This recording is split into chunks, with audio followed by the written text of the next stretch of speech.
The purpose of this course is to prepare you for success on the TExES Educator Examination Certification Program for Special Education Test. Credentialing tests can be rigorous. This course is designed to help you understand what you are expected to know and to grow your confidence as you prepare. Philosophical, historical, and legal foundations. Special education has historical roots, but most societies do not see people with disabilities in the same way. A few disregarded them, but some civilizations made efforts to educate people with disabilities and improve their lives. Others worked to take care of the health needs of these individuals. Word of effective methods spread, research began, and literature was created. Legal foundations, laws, rules, and regulations were developed to create relevance and meaning specific to the education of students with disabilities. Court rulings further shaped the field of special education. The following legal occurrences have impacted special education. Key federal laws. There are 3 federal laws that serve as the foundation of special education and protect the rights of people with disabilities. It is important to know them to ensure you are doing your part to educate and advocate for students with disabilities. The Americans with Disabilities Act (ADA). The Americans with Disabilities Act (ADA) is a federal civil rights law that protects people with disabilities from intolerance in a number of settings, including schools. For example, ADA ensures freedom from intolerance for students at private schools, including colleges and universities that get federal funding. It also requires reasonable accommodations in the workplace. Section 504 of the Rehabilitation Act. Section 504 prohibits disability discrimination at schools receiving federal funding, including colleges and universities. A 504 plan is a blueprint for how the school will support a student with a disability. Schools must provide access to learning by removing barriers through accommodations outlined in a 504 plan. This law also outlines student age 18 plus and parent, guardian rights to due process and procedural safeguards. Individuals with Disabilities Education Act (IDEA).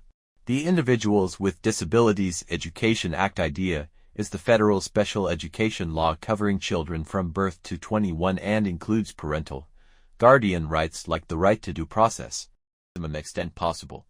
This is called the least restrictive environment (LRE), and it is documented in the IEP. A student's IEP will outline the environment where learning should take place, the structure of instruction one-to-one, small group, resource, or co-taught, and the amount of instructional time that is required for each goal area. If a student requires the support of a paraprofessional to access or make progress in the academic curriculum, the amount of time needed and the types of support will also be outlined in the IEP. Free appropriate public education. Special education programs provide different levels of support for students with disabilities to ensure they are receiving FAPE-free appropriate public education. FAPE guidelines ensure that any child with a disability has the right to the same high-quality education as any other child. Procedural safeguards. Parent or guardian rights and responsibilities specific to special education evaluation and services, along with the process by which they may review progress, be involved, and mediate disputes, are called procedural safeguards.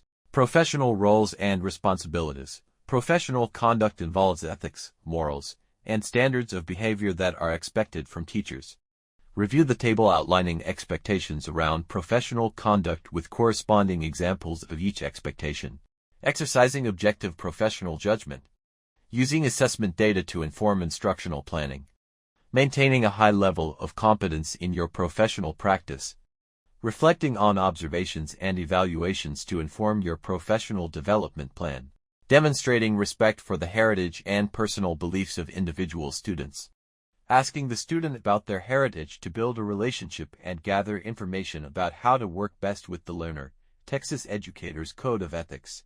Every state has its own version of ethical guidelines, but in the state of Texas, you are responsible for knowing, understanding, and adhering to the TExES Educators Code of Ethics, which has been outlined below. Professional conduct involves ethics, morals, and standards of behavior that are expected from teachers. Professional ethical principles for special education providers. The Council for Exceptional Children (CEC) outlines its code of conduct through professional ethical principles, practice standards, and professional policies. These were created in ways that respect the various characteristics and needs of individuals with disabilities and their families. Continuing education. As a way to continuously improve your practice as an educator, it will be important to continue your education in some way. This could include beginning of the year training, attending a conference, enrolling in a course, pursuit of an advanced degree. Often, school districts provide some continuing education during workshops or staff development days. Others will offer a district-wide portal for professional learning. Learning the license renewal requirements will be important so you can plan ahead to meet them before it comes time to renew your license. When selecting professional development or continuing education courses, you must consider research-based learning opportunities. Legalities and healthcare. Specialized healthcare may be necessary for some students receiving special education services. Learn about local, state, and federal laws, regulations, and policies specific to the provision of such care.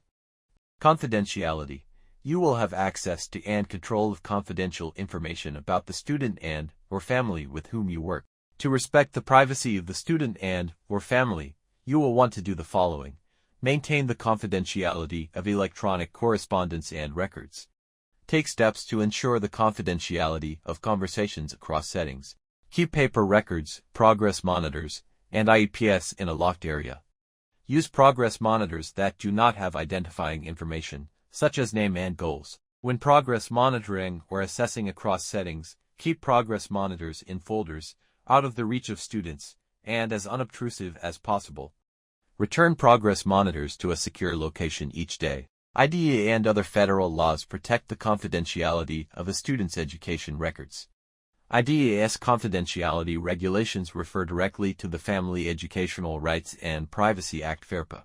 These safeguards include procedures related to the use of personally identifiable information, who may have access to students' records, and the rights of parents to inspect their child's education records and request that these be amended to correct information that is misleading or inaccurate, or that violates the child's privacy or other rights. All student information is confidential and should not be shared with anyone outside of the school. Employees who work directly with the student and their parents